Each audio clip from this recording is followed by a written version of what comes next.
En esta oportunidad, el tema, como siempre, va a estar centrado en lo que es este proceso constituyente. El tema es constituyente, justamente, con la pregunta: ¿protección al ecosistema o a la productividad industrial o minera? Esa es la pregunta, la inquietud que vamos a estar analizando y desmenuzando junto a dos interesantes e importantes invitados. Vamos a partir de norte a sur. El primer invitado es Luis Pérez. Él es arqueólogo de profesión, además es el director del Museo Regional de Iquique, tiene un magíster en paleontología y entre sus logros que logré investigar, él fue impulsor de una reforma al interior del Museo Regional de Iquique en el área administrativa que dio muy buenos resultados y que ha permitido que el Museo Regional de Iquique sea un referente tanto para el impulso del turismo como de otras actividades productivas de la región de Tarapacá. Bienvenido, Luis Pérez, a este espacio de conversatorio de Eje Sindical Constituyente. Hola, muy buenas tardes, noches ya. Muchas gracias por la invitación. Estoy muy agradecido de este espacio y la instancia de conversación. Sí, bueno, yo lo decía al comienzo, constituyente, protección al ecosistema o a la productividad industrial o minera, es el tema que vamos a estar debatiendo hoy en esta oportunidad. Y en tu caso, tú has sido un activista del reclamo que han llevado adelante los pueblos indígenas de la región de Tarapacá o de la región norte de nuestro país en cuanto al daño ambiental que está provocando la actividad minera. Claro, en realidad ya desde mi ingreso a la universidad comencé a desarrollarme en este tipo de estudios, siempre estuvo como en esa orientación. Y yo particularmente como arqueólogo me ha tocado recorrer no solamente arriba de un vehículo, sino que paso a paso gran parte de la región de Tarapacá. Y es una de las mejores formas en las que uno va conociendo. Yo creo que llevar el 2023 cumplir unas 2 décadas ya recorriendo la región desde la arqueología, y uno no solamente constata daños, sino que también las transformaciones que ha sufrido y el incremento acelerado que tiene el impacto de la minería en la región. Lo vamos a ver a lo largo del programa, pero sin duda que hay un impacto bastante grande y que no está siendo considerado ni ponderado dentro de las evaluaciones ambientales, dentro de los proyectos, y todo eso no impacta solamente en la ecología, sino que impacta también en las comunidades que hay en la región. Bueno, este es un tema que también se repite aquí, donde estamos nosotros, en mi caso, y también que nuestro próximo invitado en Antofagasta, es una realidad similar. Nuestro próximo invitado también, y que va a compartir con Luis Pérez, es el profesor Carlos Guerra. Él es profesor de Estado en Biología y Ciencias y actualmente es el director del Centro Regional de Estudios y Educación Ambiental de la Universidad de Antofagasta, más conocido como el CREA, y es doctor en Biología y también tiene mucho que decir en nuestra región respecto a un tema que también tiene que ver con el impacto de la producción minera en el ecosistema natural, en este caso de Antofagasta, como es, él ha hecho mucho llamado, por ejemplo, a tener ojo con el monitoreo de los relaves mineros. Profesor Carlos Guerra, un gusto, bienvenido a este espacio de conversación de Eje Sindical Constituyente. Hola Eduardo, y bueno, y saludos también a Lucio Pérez. Tengo el placer de conocerlo en esta conversación. Muy contento de tener siempre la oportunidad para poder conversar y poder exponer, transparentar, digamos, las ideas. Necesitamos mucho hoy día que todos los ciudadanos vayan adquiriendo la mirada más transversal de todos los problemas. Porque personas quizás como Lucio Pérez, lo digo también por mi experiencia propia, y tú también, Eduardo, a veces estamos un poco solitarios. A través del tiempo hemos mantenido una actividad de defensa de algunas cosas que nos miran como bichos raros, como se dice en buen chileno. Pero bueno, gracias a que el país entero está cambiando, también se están dando estas instancias para poder conversar y poder difundir, digamos, las ideas y a quien les guste que las abrace y que acompañe, digamos. Y a quien no les guste que también las discuta con su argumento para poder a lo mejor hacernos cambiar de idea a nosotros. Sí. Importante también dejar establecido que la opinión que se expresa en este espacio no representa a las instituciones que ustedes, donde ustedes laboran en este caso, que este es un espacio de libre expresión, en este caso de ustedes como académicos, como investigadores, en el caso de Lucho Pérez. Establecer eso que yo creo es muy importante en estos tiempos. Profesor Guerra, yo lo decía en la presentación de usted, usted ha hecho mucho hincapié en este tema de monitorear los relaves mineros que existen en la región de Antofagasta. Tuve la oportunidad hace un fin de semana atrás de estar en Chuquicamata y me mostraban el relave justamente de Chuquicamata, es gigantesco y había una persona que decía, justamente hablaba de esto, la posibilidad de un eventual desplazamiento de este mineral provocaría un daño incalculable al medio ambiente de esa zona. Y usted, bueno, a través del tiempo ha hecho mucho hincapié en este tema de los relaves mineros. En el marco de esta discusión constituyente, del establecimiento de la Asamblea Constituyente en nuestro país, profesor, ¿qué importancia tiene este tema en el Chile del futuro? Sí, mira, aquí el tema profundo es que está bien que obtengamos recursos naturales para poder mejorar las calidades de vida de todos los habitantes. No se discute, o sea, no se está en contra de eso. Aquí el tema es que las cosas se hagan bien. Y el tema de dónde dejar los residuos, porque toda la actividad humana va a ir generando residuos. En la medida que tomamos insumos, vamos a aprovechar parte de eso, tenemos cierto nivel de eficiencia, pero va a quedar siempre un residuo. ¿Qué hacemos con los residuos? Y en el caso de la minería, las cifras son gigantescas. O sea, si en una casa uno tira 10 kilos a la semana o a los 3 días que pasa el camión, en la minería a la semana o al día son toneladas. Por lo tanto, el tema de los residuos en estas grandes industrias es una problemática muy grande. Y uno de los residuos justamente son lo que tú mencionas, que son los relaves. Y desde hace mucho que se ha manifestado la preocupación de cómo disponer los relaves, cómo disponer ese material que va fluidizado, digamos, con agua, y luego tiene que acumularse en forma segura en alguna parte.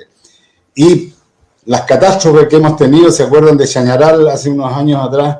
Que Chañaral siempre ha tenido ese problema de lanzaron los relaves, primero lanzaron los relaves en el río, y los relaves llegaron a Chañaral y lo embancaron.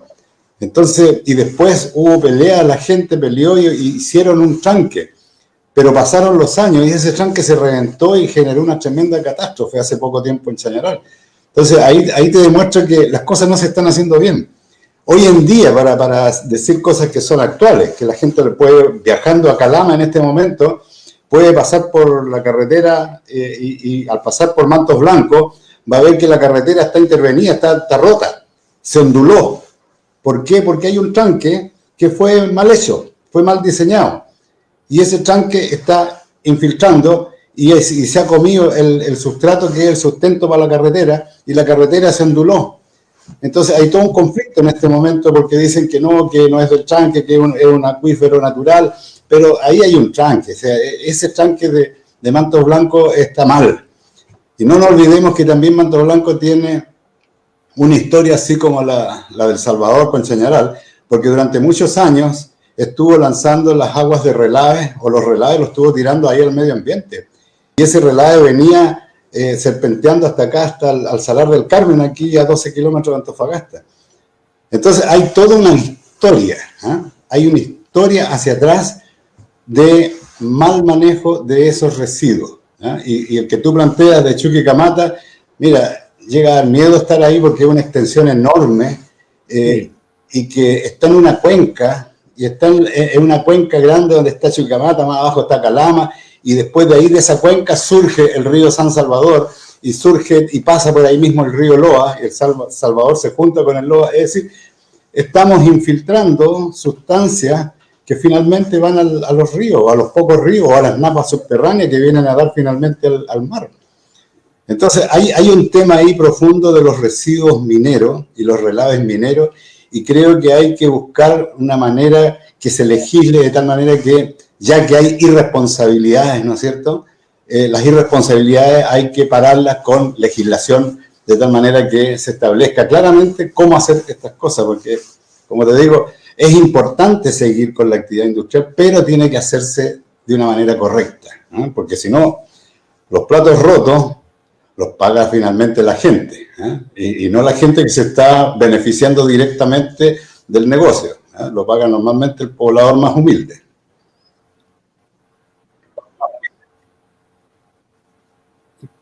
Bueno, y en el caso de la región de Tarapacá, Luis, me parece que hay una situación que se repite también, si bien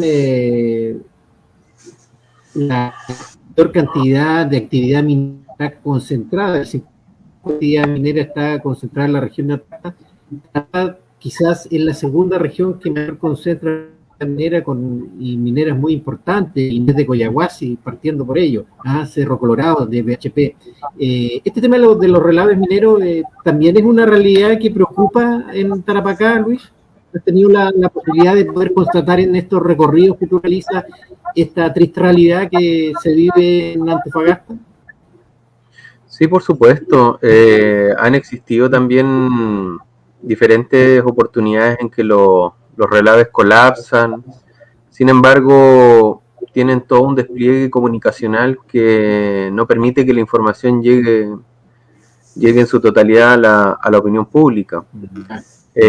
Tienen seguramente planes de mitigación que se activan, pero sin embargo los impactos quedan. Ahora, nosotros tenemos que tener en consideración que vivimos en una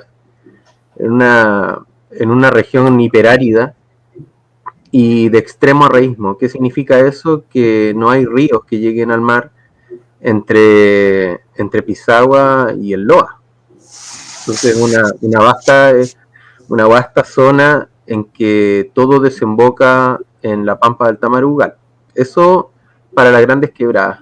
Ahora, las explotaciones mineras están en su mayoría en las zonas altas, con excepción de Cerro Colorado y otras mineras no metálicas como las que están en la cuenca, la Pampa del Tamarugal, como SQM y Cosayachi y otras explotaciones menores.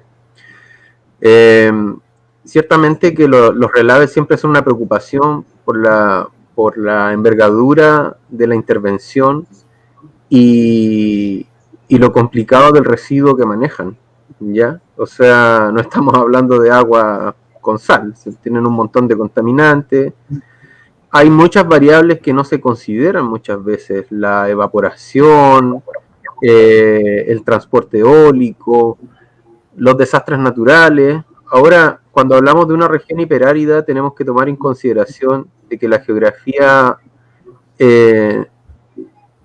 nosotros la vemos como invariable, creemos que está así hace mucho tiempo, pero está siendo afectada constantemente por eventos climáticos. De hecho, tenemos el fenómeno del Niño, la Niña, y hay distintos eventos climáticos que van generando su impacto en la geografía y generalmente vienen muy, muy potentes. Las grandes bajadas aluviales que nosotros vemos en el periodo que llamamos el invierno boliviano, generan grandes transformaciones en la geografía. La geografía, de hecho, más puede profundizar el profesor, se modifica bastante, por ejemplo, por el agua, la acción del agua, y obviamente también por la acción del viento. Esos dos elementos, en una región hiperárida, son de profunda importancia, por ejemplo, cuando hay bajadas aluviales y hay lluvias torrenciales.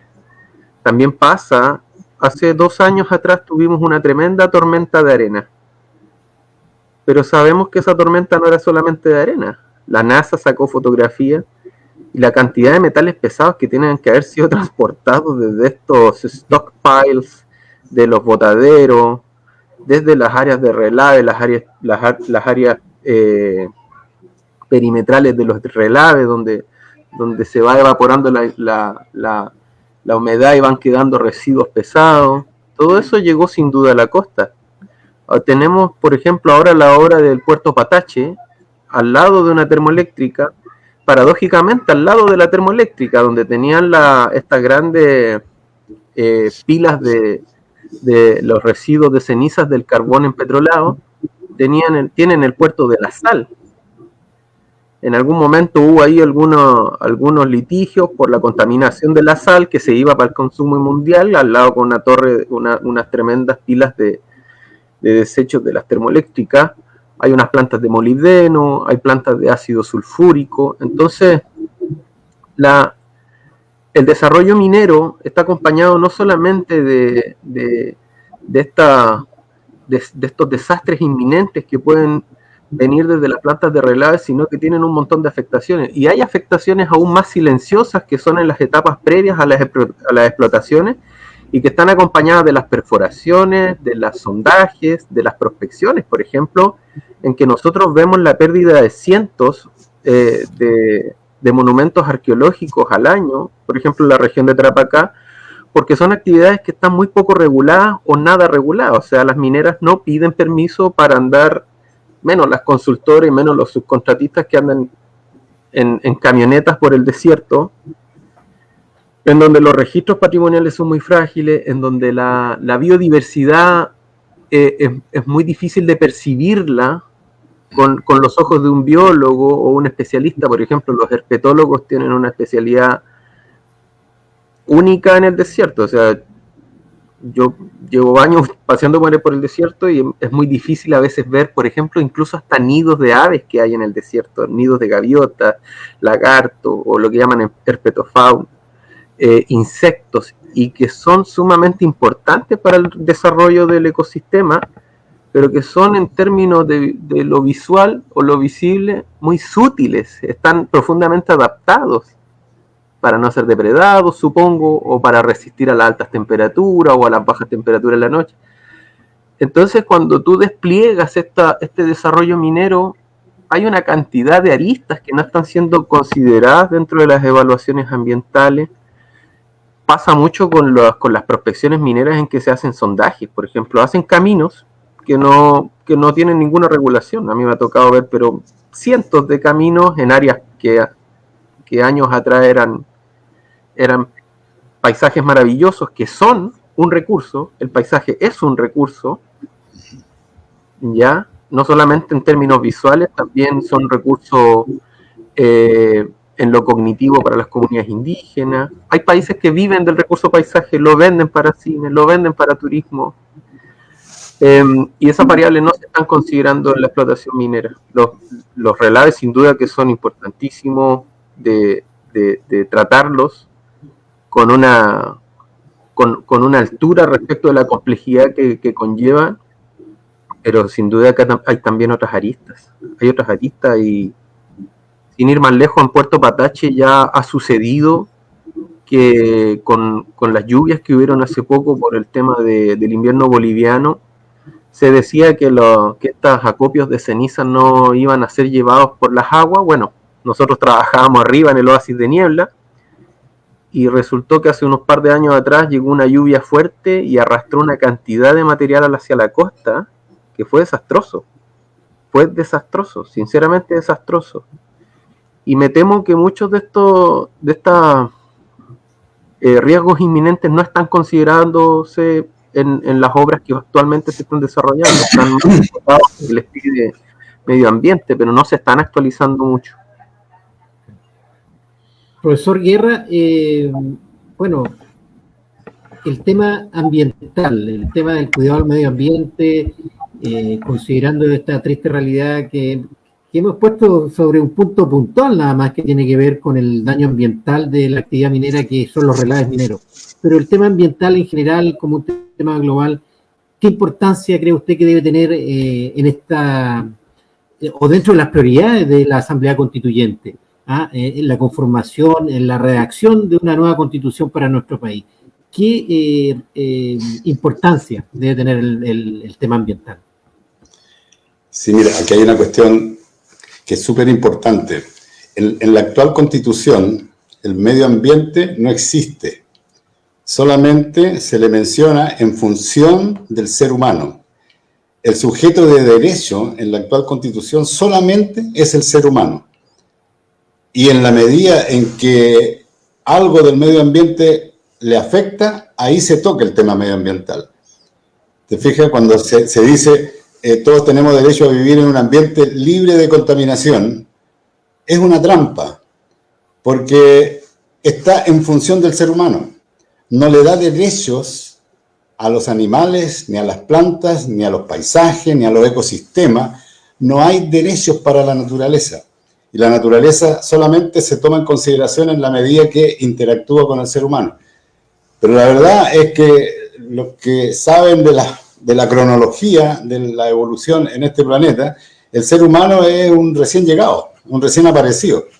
Y la naturaleza lleva millones de años funcionando y va a seguir millones de años más funcionando.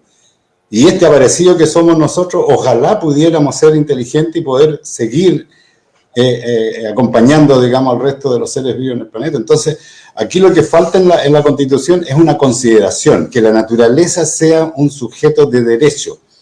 Ahora, eso cuando uno lo plantea, o cuando se pone en la mesa de la discusión, es como confuso, porque la naturaleza es como el todo, ¿no?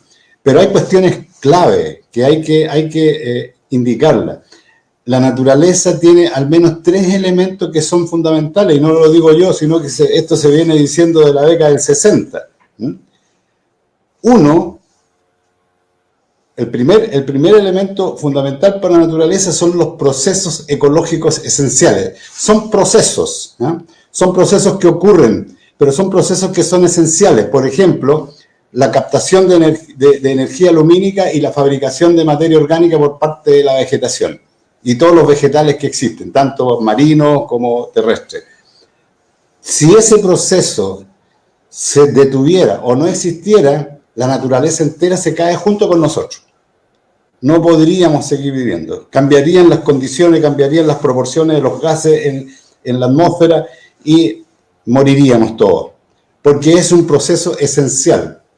Entonces, ese proceso esencial tiene que ser un sujeto de derecho por sí mismo, no en función de si nos sirve o no nos sirve a nosotros, por sí mismo. Ahí hay un primer pilar, digamos, de la conservación que se mencionaba antiguamente. El segundo es la diversidad biológica, la diversidad de los genes y la biodiversidad de los ecosistemas. Si no fuera porque existe la diversidad genética, no podríamos estar aquí conversando. Porque si no le ofrecemos a la naturaleza hijos, tanto nuestros como de las plantas, como hijos de los animales, que sean distintos, si todos los hijos fueran exactamente igual, fueran clones, a la primera situación de cambio que tiene la naturaleza, porque va a seguir cambiando, todo el sistema se cae. Porque la naturaleza funciona sobre un proceso que se llama evolución, y ese proceso requiere diversidad y luego requiere adaptación. Entonces, si no hay diversidad, no funciona el sistema de la sobrevivencia. ¿Te das cuenta? Entonces, el segundo es primero, los procesos ecológicos esenciales. Segundo, la diversidad de especies, de individuos y de ecosistemas.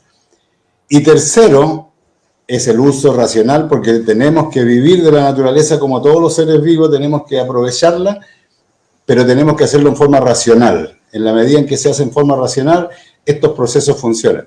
Entonces, hay que objetivar, cuando hablamos de naturaleza, no estamos hablando así de plantitas y maripositas volando en un ambiente perfumado. Estamos hablando de cuestiones claras y precisas. Estamos hablando de mecanismos que tienen que operar, nos guste o no nos guste, y tiene que ser prioritario, porque por mucho dinero que puede tener un proyecto y que puede generar, si destruye un proceso ecológico esencial, no hay por dónde perderse. El proceso ecológico esencial es fundamental para que funcionen las cosas.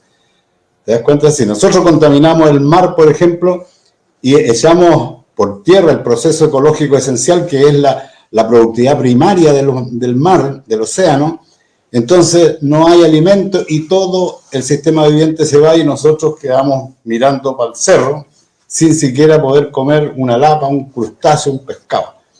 ¿Te das cuenta? Entonces, cuando tú me preguntas qué cosas debería considerar la nueva Constitución, debería buscar el mecanismo, ya los especialistas buscarán cómo redactarlo, ¿no es cierto?, pero otorgarle a la naturaleza, en aspectos claves como los que mencionaba, este derecho de existir per se, no en función del ser humano.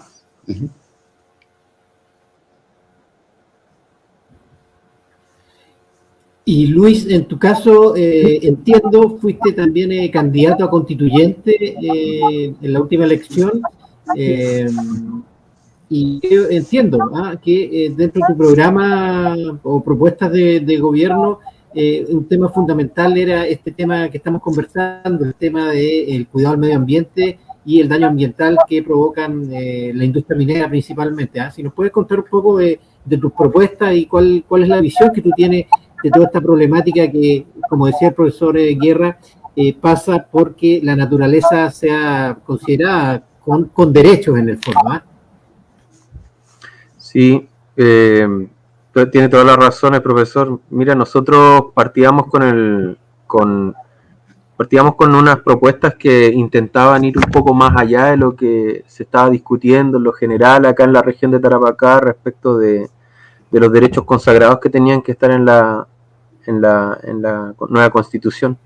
Sin embargo, como nosotros tenemos un trabajo bien sólido con las comunidades y pueblos nación originarios, sobre todo acá en el Norte Grande, tenemos muy claro de que no es que la tierra nos pertenezca, como sucede con la visión occidental, sino que nosotros pertenecemos a la tierra.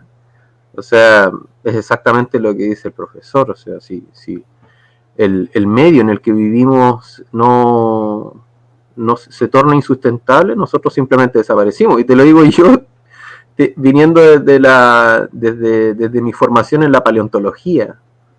O sea, si tú consideras los dinosaurios, ¿sí?, que es un tema que siempre me están preguntando por eso, porque es muy deslumbrante, tuvieron un éxito enorme dentro del desarrollo evolutivo en nuestro planeta. Sobre 200 millones de años, 200 y tantos millones de años. Y sin embargo, todo ese éxito evolutivo, con un simple cambio en el equilibrio ecológico al que se sostenían, simplemente los llevó a una debacle y una extinción, casi en su totalidad.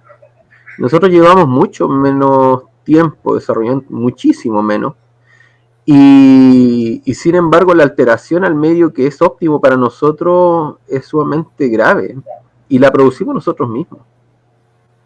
Además que hay una desigualdad tremenda en el acceso a los recursos, a los alimentos, a la vivienda, a la misma educación que nos permite entender el medio en donde vivimos. Además hay una tendencia a formar a las nuevas generaciones muy deslocalizadas, muy ajenas a sus territorios, muy ajenas por ejemplo, nosotros que vivimos, bueno, voy a comentar que yo en este momento no estoy en Iquique, tuve que viajar y estoy en San José de la Mariquina, cerca de Valdivia, y estoy muerto de frío, como nortino, pero aquí, incluso habiendo abundancia de agua, hay gente que sufre carencia de agua. Y en el norte, aun cuando vivimos en un desierto, ha cambiado totalmente la mentalidad y el uso racional del agua. O sea, en Iquique tú ves gente regando el auto, regando el cemento, cosa que no pasaba cuando éramos pequeñitos. Entonces, evidentemente la Constitución tiene que ser un referente para el desarrollo de nosotros como pueblo. Quería traer a cita la Constitución Urochipaya. Es muy interesante porque ellos en el artículo 16, a todo esto es un pueblo nación originario de la República Plurinacional de Bolivia, los Urochipaya, y ellos en el artículo 16 establecen los derechos de la Pachamama, y dice la nación originaria Urochipaya, como parte del Estado plurinacional, de forma compatible con los derechos individuales y colectivos de los Epnacas y Manacas, asume los derechos de la madre tierra, entre paréntesis Pachamama. A. Letra A, ser conservada y preservada mediante usos, costumbres y visiones propias que reconoce la relación con el sol, la luna, el agua, el frío, el calor, la lluvia, el viento, curusiri, soja, soja, chacua, como algo indivisible. B, ser fertilizada mediante sistemas del lameo de la tierra para garantizar la producción integral, asegurando el bienestar de las familias de la nación Uro. Ser retribuida como agradecimiento por la producción mediante la ritualidad, religiosidad y espiritualidad urochipaya. Que eso es interesantísimo. Los pueblos originarios tienen mucho que decir en esta constitución. Son preexistentes al Estado de Chile, preexistentes a la llegada hispana y parten desde las bases que nosotros manejamos en la ciencia, desde la empiria, o sea, viven el territorio, viven el clima y la geografía, conviven con la biodiversidad, y no es solamente una observación somera. Concuerdo mucho con lo que dice el profesor Carlos, que tienen que ver con una observación metódica de generación tras generación, un entendimiento, una comprensión, y en eso se logra un equilibrio. Sin duda que las culturas cambian, sin duda que los ecosistemas también son modificados, la naturaleza también, o sea, somos parte de ella. Pero, ¿cómo llegamos a consagrar esto en la nueva Constitución? Yo creo que hay que escuchar a los pueblos originarios, hay que escuchar a las áreas de las ciencias que tienen que hablar desde la biología. Imagínate, la biología en los últimos años ha venido en un detrimento tremendo, producto de que se les han ido cortando los recursos de investigación a muchos profesionales. Muchos departamentos en este momento están desapareciendo de las universidades, los cortaron sencillamente. En la Universidad Arturo Prat, por ejemplo, en Iquique, sencillamente por temas presupuestarios se cortaron un montón de departamentos que realizaban importantes investigaciones. Y se dejan departamentos que muchas veces tienen que ver más con los potenciales desarrollos económicos, lamentablemente extractivistas. Y es un tema que tiene que ver profundamente, íntimamente, con cómo nos estamos orientando como país, como pueblos, y la Constitución tiene un rol importante que es definir cómo queremos desarrollarnos como país. Por eso, o sea, si yo tuviera algo que no puedo dejar de recalcar en este momento, es que hay que ir más allá de una visión de, ¿cómo decirlo?, solamente de sustentabilidad del ser humano, de no transgredir ciertos límites, sino que ir más allá también a la comprensión de la biodiversidad, de cuáles son los requerimientos de esta biodiversidad, y eso tiene que quedar consagrado en la nueva Constitución. Sí. Profesor Guerra, respecto a lo que planteaba Luis, otro tema que también ha surgido en este debate constituyente tiene que ver con los derechos de agua, los derechos de agua. ¿Considera usted que el agua, al igual que el cobre y los recursos naturales de nuestro país, debe en la nueva Constitución tener otra mirada, otro marco legal que rija la explotación de estos recursos? Sí, de todas maneras. Yo creo que se fue cometiendo un error gravísimo cuando empezó a instalarse la idea occidental o europea, digamos, que el que llega se hace dueño de lo que ahí hay. Porque el agua siempre fue considerada por los pueblos originarios como un bien común. Nadie es dueño en particular del agua, es como el aire, es como lo que tú estás respirando hoy día, es como lo que todos estamos respirando. Nadie es dueño del aire.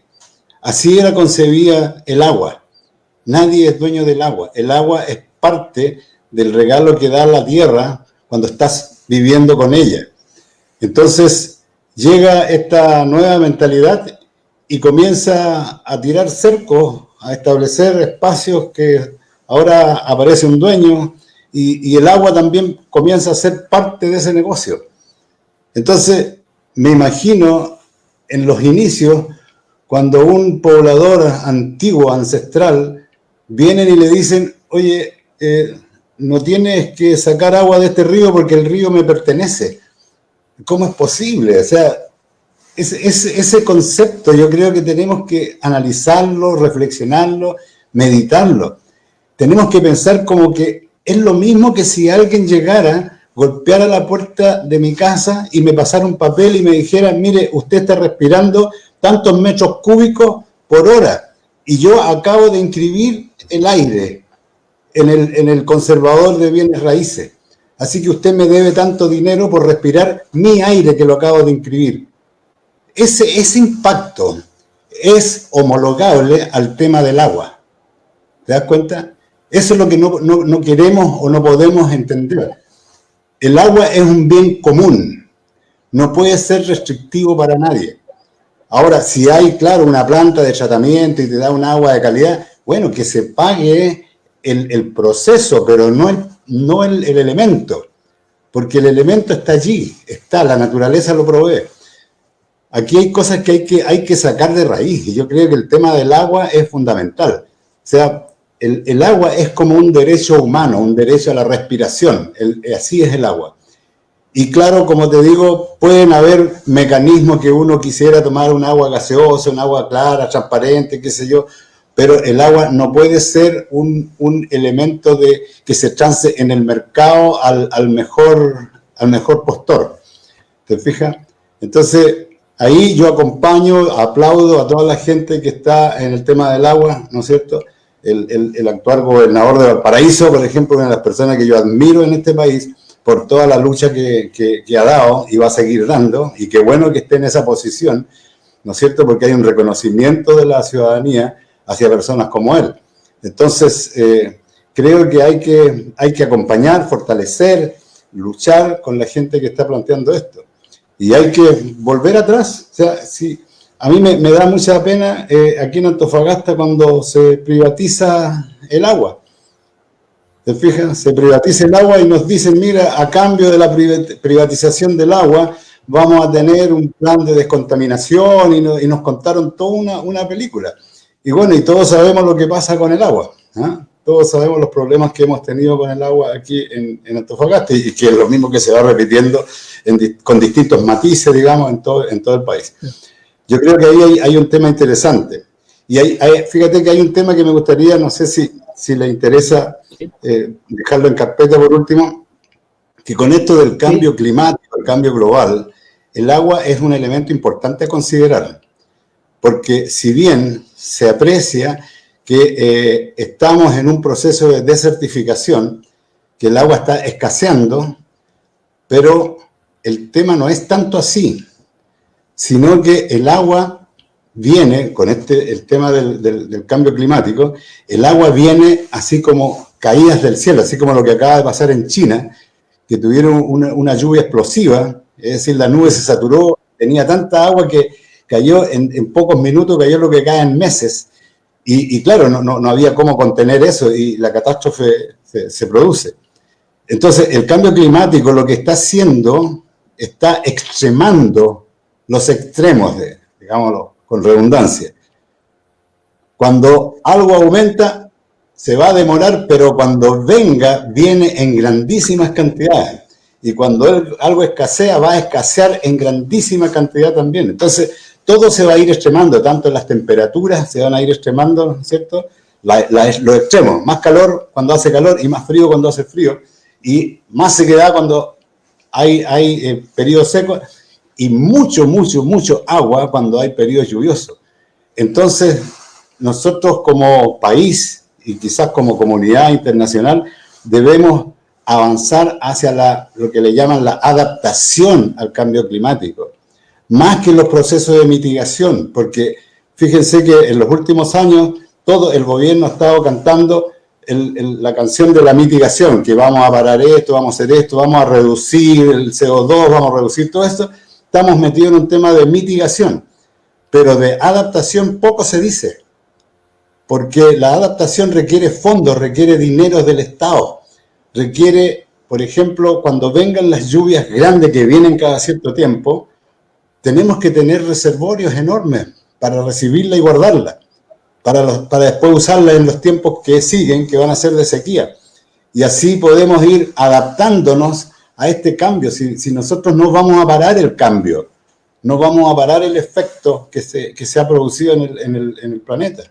Y fíjate que un dato, si nosotros los chilenos no emitiéramos ningún gas de efecto invernadero, si nosotros paráramos todo lo que haya que parar y nos sacrificamos, el efecto que tendríamos, nuestro sacrificio, para el planeta, no alcanza a ser el 0,1%. Entonces, cuando desgarramos e invertimos dinero y hacemos show y vendemos imagen de que vamos a mitigar, el efecto que causa esa mitigación en el planeta es ínfimo. Pero sí causa un efecto de propaganda, ¿me entiendes? Porque los industriales son buenos, que las termoeléctricas van a dejar de funcionar, que el sistema económico se está portando muy bien en Chile, así que aplaudámoslo y dejémoslos que sigan haciendo lo que están haciendo. Es como hacerse propaganda con eso. Pero cuando hablamos de adaptación, cuando hablamos que los pueblos del interior, cuando viene el agua pasa por arriba por arriba de sus casas, y se fue el agua y quedaron sin agua de nuevo. Y cuando tú le vas a ver los tranques que tiene la gente, por ejemplo, aquí en los Ahillos de San Pedro de Atacama, la gente de Solo, la gente de los Ahillos que es agrícola, ellos son agrícolas y quieren seguir siendo agrícolas. Anda a mirarle los tranques que tienen, los reservorios de agua, por Dios, son pequeñísimos. Están hechos para tiempos en que la lluvia era recurrente. Está pensado en un sistema distinto. Ahora la lluvia no es recurrente. Hay periodos largos de sequía, pero cuando viene agua, vienen grandes cantidades. Entonces, no podemos seguir con esa estrategia de reservorios de aguas tan pequeños para la gente que son los agricultores nuestros ancestrales que tenemos en la zona cordillerana. ¿Te das cuenta? El tema del agua nos obliga a cambiar muchas cosas. El concepto, como decía al principio, el concepto del patrimonio sobre el agua, y segundo, el manejo del agua, ¿no? Cómo aseguramos la permanencia del agua en grandes reservorios cuando vengan cantidades de agua que si no la guardamos se pierde, se va. En fin, hay un montón de cosas que tenemos que ir poniendo sobre la discusión para que ojalá vaya llegando a nuestros constituyentes y podamos ir cambiando la mirada de país que tenemos respecto de estos temas, especialmente del agua. Y profesor, ¿usted tiene confianza en que se pueda producir un cambio en torno a lo que hemos conversado, los derechos del agua, una mejor legislación minera? ¿Tiene confianza en este proceso? Sí, quiero, ese es el tema. Es difícil, va a ser difícil, ya vemos gente que está insultando a otros constituyentes, que no tienen ningún respeto por el proceso y que no sé por qué se hicieron elegir para estar metidos ahí. Están boicoteando en alguna medida, a título personal algunos, ¿no es cierto? Es difícil, pero bueno, siempre estos procesos de cambios grandes son difíciles, no tiene por qué ser fácil. Así es que me gusta la canción de Mercedes Sosa cuando habla del todo cambia, ¿no? Así es que creo que es un buen desafío. Luis, y en el caso de la región de Tarapacá, también la problemática de la extracción del agua es un tema muy sensible para las comunidades, principalmente aymaras. Tú eres conocedor del tema, entiendo también que has apoyado a algunas comunidades en estos reclamos que han hecho, principalmente contra Inés de Coyahuasi, esta minera, la más grande de la región de Tarapacá.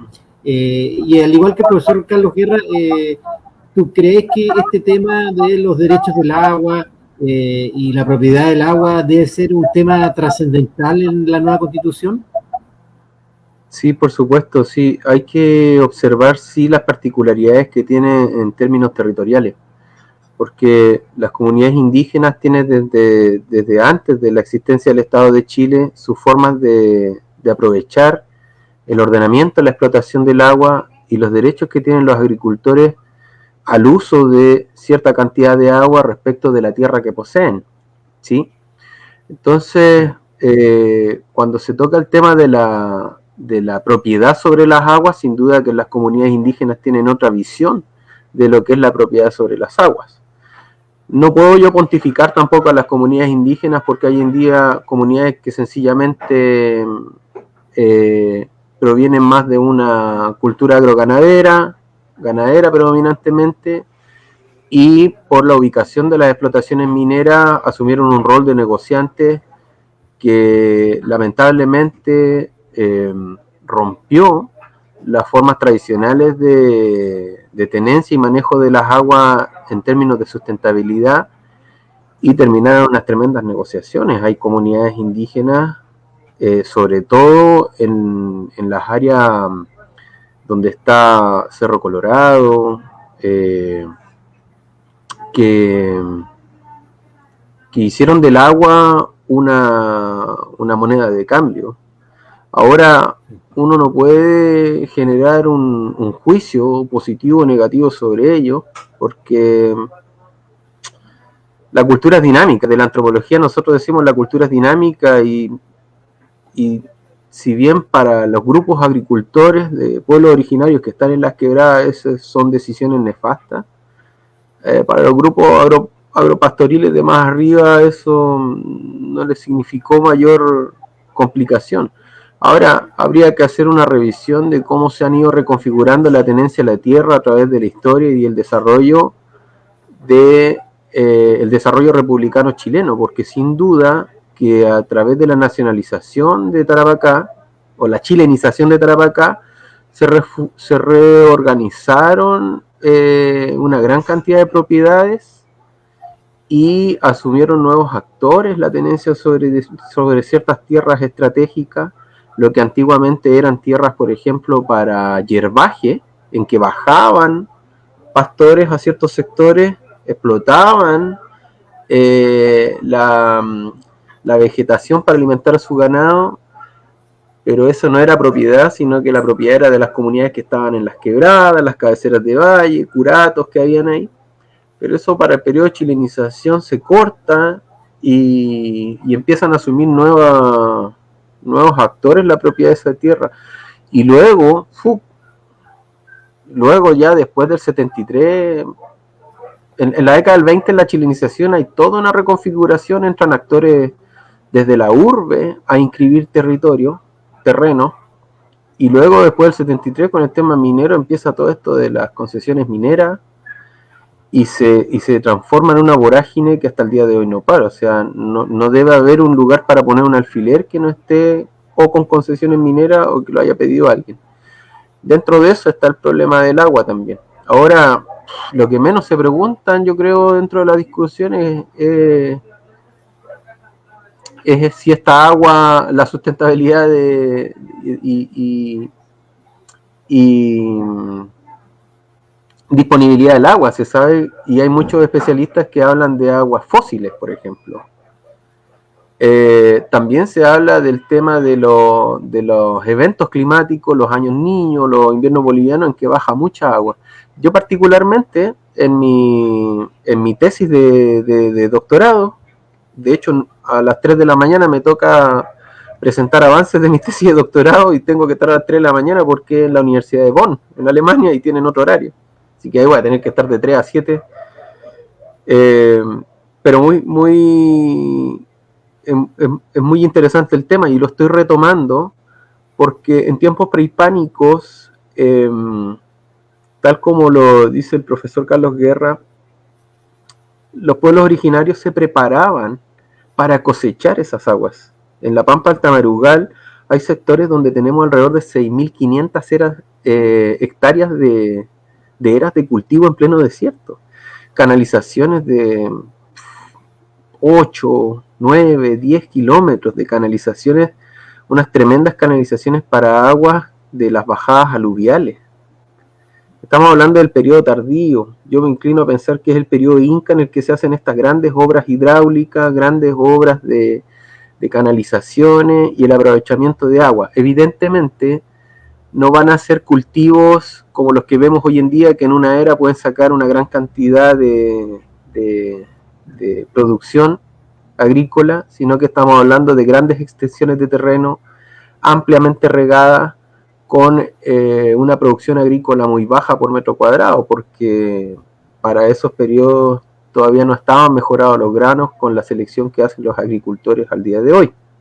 Entonces hoy en día un choclo que es de este porte, en esos tiempos era un choclo chiquitito, entonces era mayor la cantidad de tierra que cultivaban. Y es muy interesante, me ha tocado ver y catastrar la cantidad gigantesca de hectáreas cultivadas que hay entre el desierto y la precordillera, es inmensa. Hay áreas que hemos catastrado con drones y he hecho levantamientos topográficos y digitalizaciones, y hay unas cantidades inmensas de eras en los lugares más inimaginables.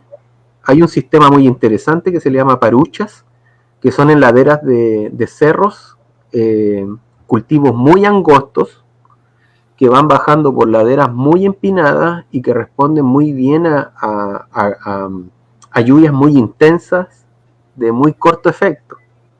Muy interesante. Hay unas tecnologías agrícolas, estamos hablando del siglo XIV, el siglo posiblemente antes, pero después del siglo X, después de la era cristiana, está esta intensidad de cultivos muy interesante, muy sistematizada para el periodo inca, y estamos investigando. Quiero hacer algunos análisis palinológicos, cómo estaba el clima en estos momentos. Hay grandes adoratorios, a lo mejor están interrelacionando e invirtiendo en grandes adoratorios para rogativas, para tal vez pedir agua, a lo mejor en periodos muy secos, no lo sabemos todavía, pero hay toda una relación rito ceremonial con la tecnología y el desarrollo de estas grandes obras hidráulicas para la producción agroecológica. Es muy interesante. Ahora, hoy en día, yo creo que también a través de todo el desarrollo de la región de Tarapacá, el desarrollo histórico de la región de Tarapacá, sobre todo el salitrero y este nuevo desarrollo minero metálico, está empujando a la población local a abandonar muchas tradiciones y con ello a perder muchos conocimientos en la productividad agropecuaria.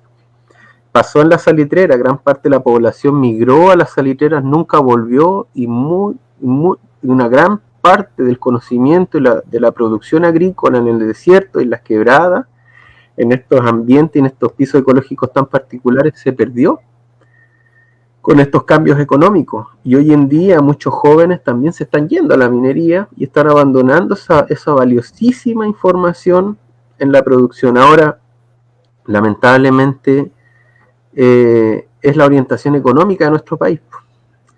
Si esta constitución que tenemos cojea mucho, no es una constitución práctica para un buen desarrollo país, está muy sesgada en una orientación muy extractivista. Y eso también se refleja también en cómo se ve el tema de medio ambiente, evaluación ambiental, protección del medio ambiente, porque la orientación es a prácticamente liberar el territorio para la explotación extractivista. O sea, piensen que en arqueología, la arqueología chilena está orientada a lo reactivo y no a lo preventivo. O sea, la legislación chilena permite de que uno pueda levantar un sitio, meterlo en cajas y enviarlo al museo. Yo soy director del museo, recibimos una cantidad considerable de colecciones todos los años. Sin embargo, en otros países, por ejemplo, casos como el que ocurrió hace poco en el puerto de Quebrada Blanca, en donde sacaron una cantidad gigantesca de unos fardos funerarios hermosos, un cementerio de una complejidad maravillosa y muy significativa para los estudios de la cultura prehispánica en la costa desértica, en vez de haber sido conservado y dejado como un museo de sitio que podría haber desarrollado las comunidades costeras, fue totalmente levantado y ahora está metido en un container mientras la faena continúa. O sea, ahí nos damos cuenta que en esencia nuestro desarrollo está poniendo en la balanza que es más valioso pasar un tubo o un camino de servicio para los operarios mineros del puerto que invertir en tener un sitio de conservación, de educación, de formación, que no solamente nos va a entregar información sobre las culturas prehispánicas, sino que también sobre ecología, biodiversidad, la relación del humano con el medio que vemos desértico, y que en otros países eso es impensable. O sea, el mundo está avanzando en otra dirección respecto de eso, y nosotros estamos avanzando en una dirección totalmente opuesta. O sea, es impensable que en Stonehenge o en Giza o en Roma te vayan a sacar un sitio arqueológico para pasar un camino o un ducto. Es impensable. Hay países, en efecto, que viven un desarrollo sustentable real. O sea, los chilenos pagan por ir a tomarse una caipirinha enfrente de la playa. En algunos países que venden turismo, venden paisaje, venden selva, venden la experiencia de meterte a una cúpula en donde se te paran las mariposas, venden la experiencia que vayas a ver a los animales en su entorno natural. ¿Acaso no tenemos esa capacidad? El desierto es maravilloso. El desierto tiene una cantidad de especies hiper especializadas, digo yo.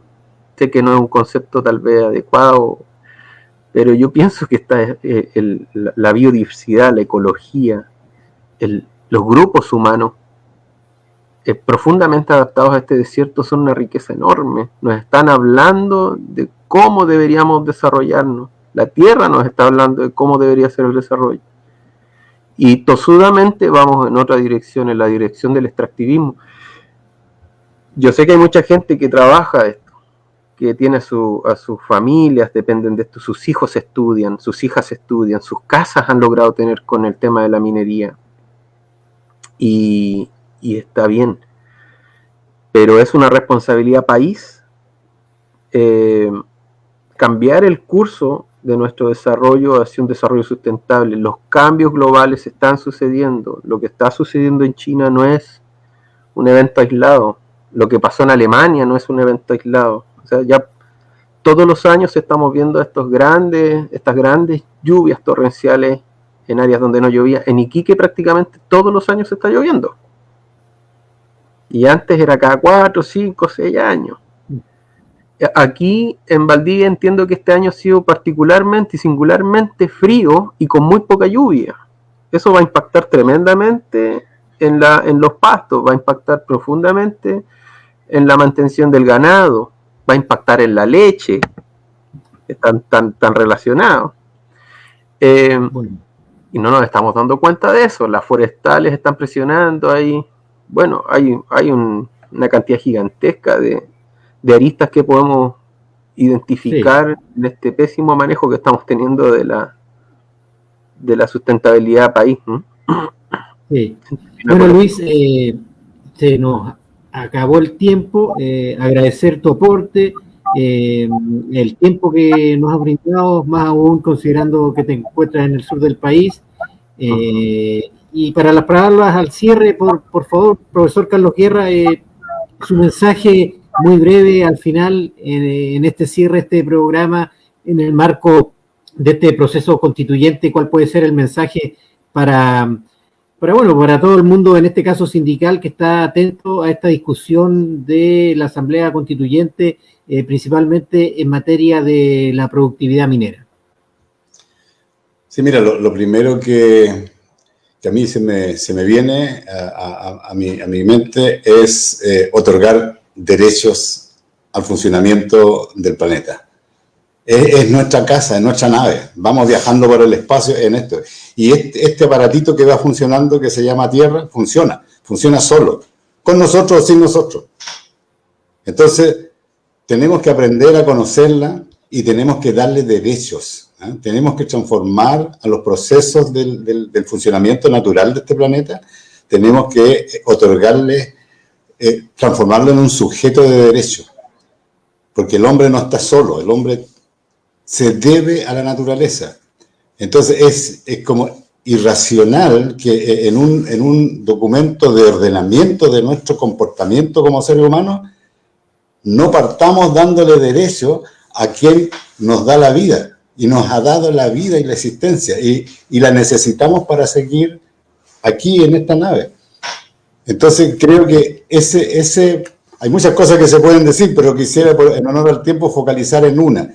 Y yo creo que tienen que buscar con toda la creatividad del mundo los expertos en ver de qué manera se le otorgan derechos al funcionamiento de la naturaleza. Muchas gracias, profesor. Y Luis, en tu caso, muy breve las palabras al cierre respecto a la misma reflexión que ha hecho el profesor Carlos Guerra. Concuerdo plenamente. O sea, la Constitución en su artículo primero debería consagrar los derechos de la Madre Tierra. Hace una década más o menos se levantaba en Cochabamba en este gran encuentro mundial de los pueblos, o se muere el capitalismo o se muere la Madre Tierra.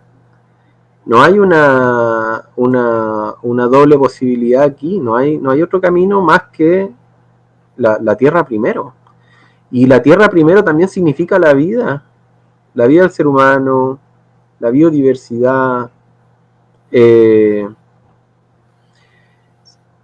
creo que tenemos que ponernos firmes respecto de esto. Ahora los constituyentes, yo creo que más que tratar de buscar qué constituyentes están en esta frecuencia, yo creo que la población debe exigirle a los constituyentes ese tipo de definiciones en la nueva Constitución. Yo creo que tenemos que orientarnos a impulsar algún mecanismo desde el cual la población en su conjunto le haga llegar estas ideas a la Convención Constituyente y que haga eco de ello. Porque si nos ponemos a esperar encontrar constituyentes que vayan a levantar, obviamente los vamos a encontrar, pero van a estar ahí en este tira y afloja. Imagínense cómo ha sido todo este proceso para el reglamento. No quiero ni pensar cómo va a ser este tira y afloja con esa parte de la Convención Constituyente que no tiene absolutamente ninguna cercanía con considerar el medio ambiente y la biodiversidad, ni siquiera los pueblos indígenas o pueblos originarios. Ya vimos que lo estaban censurando de hablar mapuzungún. Entonces creo que, claro, tenemos que consagrar este derecho, pero también buscar el mecanismo para que esto quede reflejado en la nueva Constitución, nosotros como población, como pueblo. Muy agradecido del conversatorio, muy agradecido también de las palabras del profesor. Sin duda que son importantes de repasar y analizar. Así que muchas gracias al Eje Sindical Constituyente. Bueno, agradecerles a ambos, dos grandes invitados en esta oportunidad. Primeramente, Luis Pérez, arqueólogo y director del Museo Regional de Iquique, magíster en paleontología, y el profesor Carlos Guerra, director del Centro Regional de Estudios y Educación Ambiental de la Universidad de Antofagasta, el CREA, quien además es doctor en biología. A ambos, un enorme agradecimiento por su tiempo, por su aporte, por compartir su experiencia, y espero encontrarnos en una nueva oportunidad. Y a la gente de Eje Sindical Constituyente, también nos encontramos la próxima semana en un nuevo capítulo de estos conversatorios en el marco de este proceso constituyente. Muchas gracias por su sintonía y gracias por su presencia a ambos. Que estén muy bien.